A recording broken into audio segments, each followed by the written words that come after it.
नमस्कार. मी प्रफुल्ल शिरसाट. आज सावखेडा गावात 18/6/2026 रोजी एक विशेष ग्रामसभेचे आयोजन केले होते. त्या ग्रामसभेत आपल्या गावातील दारूबंदी या विशेष एक समिती नियोजन करण्यात आली. त्यासाठी विशेष ग्रामसभा ठेवण्यात आली होती. दारूबंदी हा एक आपल्या गावासाठी व विकासासाठी एक विशेष मुद्दा आहेच, परंतु त्यासोबतच आपल्या गावातील होतकरू आणि जे स्पर्धा परीक्षांचा अभ्यास करतायत त्या विद्यार्थ्यांनी एक विशेष मुद्दा घेऊन आले होते. तो मुद्दा मला पर्सनली खूप आवडला आणि आपल्या गावाच्या विकासासाठी व आपल्या तरुणाच्या भविष्यासाठी खूप महत्त्वाचा वाटला. मुळात म्हणजे त्यांनी अभ्यासासाठी एक स्पर्धा परीक्षांच्या अभ्यासासाठी एक कार्यालयाची मागणी केली. तिथं सर्व सुविधा उपलब्ध करून द्या याच्यासाठी त्यांनी मागणी केली. मुळात हा मुद्दा खूप आधीच करायला पाहिजे होता, परंतु काही विद्यार्थ्यांना आता जे आहेत, जे स्पर्धा परीक्षेची तयारी करण्यासाठी इच्छुक आहेत किंवा करत आहात, त्यांच्यासाठी हा खूप योग्य आणि खूप महत्त्वाचा मुद्दा वाटला.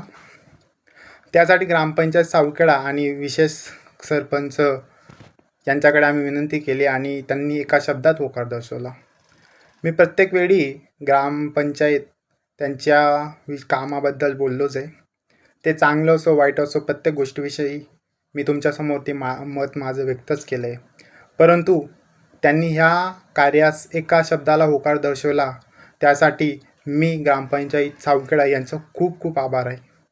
त्यांनी अशा कामाला आम्हाला एकमताने व होकार दर्शवणं हे खूप आमच्यासाठी खूप अभिमानास्पद आणि खूप मला बोलायला खूप म्हणून मी बोलू इच्छितो की मी प्रत्येक गोष्टीला विरोधक नसून मी कामातून आपल्या गावातील विकासासाठी आणि या गोष्टींचा मुद्दा नक्कीच यापुढेही मांडत राहील. आताही मांडत आलो आहे.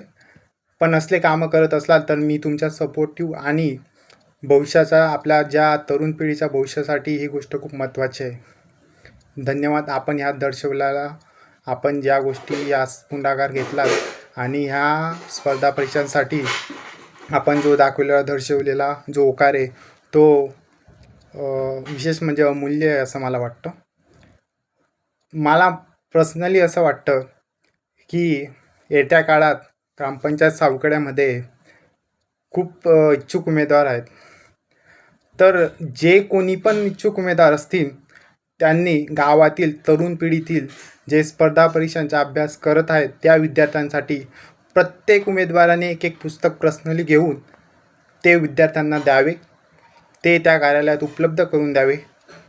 खरी गावाचा विकास हा आपल्या गावातील पुढे गेलेल्या विद्यार्थ्यांमुळे होणार आहे.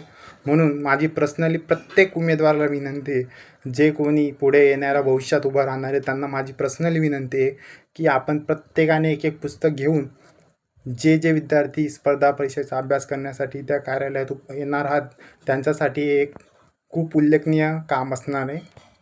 धन्यवाद. आपले खूप आभार आहे. ग्रामपंचायत सावखेडा. धन्यवाद.